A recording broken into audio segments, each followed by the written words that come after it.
Hello, my name is Jesus Vasquez, and my topic for my speech project is discussing credit cards and why they're very important, especially if you're a young adult or a college student. Due to the fact that I'm a college student and I work part time at a restaurant while also doing my studies, I understand the struggle of finances and how making ends meet, both for bills, if you have a phone bill or anything like that, and just pretty much paying for the books or classes. So I understand that struggle, but I also understand that we can do something right now to help us in the future for long term.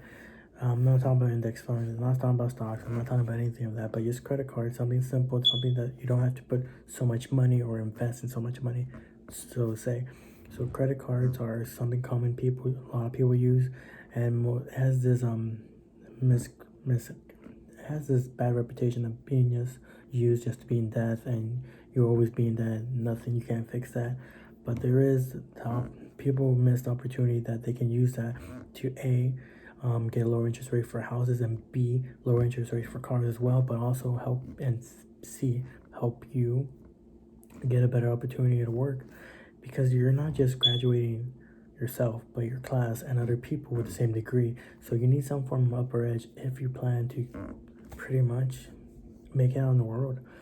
And one main component of credit cards is that the longer you have them open, the higher your credit score becomes. The average for you get any any form of credit score is 6 months when you open your first credit card. And I currently had mine for 6 months, 7 I believe now, and my score it's only a 680, so it's nothing big, nothing fancy, but I only barely started 7 months ago, and I'm already have a head start than most of my college students, most of my college friends who don't even know anything about credit cards or anything like that, or even have started. They mostly use a debit. So what I'm trying to explain, that United States at the age of 18, you're legally able to get your first credit card, and depending on if you have a job already and you have some form of salary, you're able to apply for credit cards, but most likely you won't get accepted by most, because they need a specific credit score to even consider you. And because you're barely starting out, most credit cards will reject you. And that's why I highly recommend a secure credit card where you just invest. The investors aren't losing money, but you're putting money on the line. So to say, you put a minimum, let's say $200, and they're like, okay, it's your money. We open the credit card. If anything happens, it's on you. But what I'm trying to explain, credit cards are a great asset if you use it wisely. But unfortunately, most people don't know how to use it wisely and don't know the opportunities they can reach from just looking online, looking on YouTube videos, simple stuff like that. Like the FICO 9 is what most people commonly use to help improve their credit scores. There's different type of FICO scores, and FICO 9 is the one that we use. FICO 8 is what most lenders use. And I'm sorry, I'm just losing track of thought. And let's see what else I haven't explained.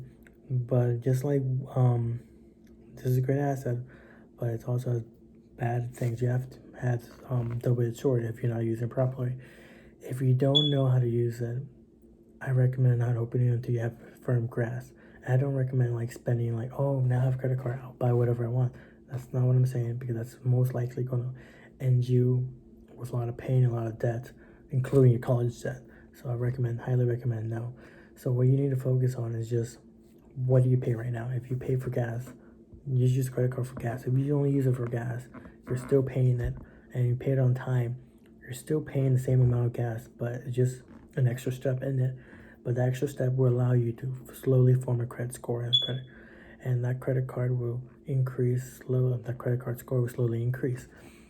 What people don't see is that credit cards aren't a taboo topic or a risk to people. It just depends on the person. There are people who can't use it, and there is pretty much a famous finance guru who highly highly suggests that no credit cards can be used, because he knows he can't use them because, quote unquote, it's free money, but it's not. So you eventually have to pay 26-day period, I believe, and that's why I believe that people need to learn and understand that credit cards are a great opportunity, not only for you, but for your future self. And credit cards can give a lot of benefits, not just for jobs for low interest, but like the bonuses for credit cards. Most credit cards have bonuses of mile points where you can get free flights, or some actually have this bonus if you spend $1,000 the first 3 months, you get $200 more.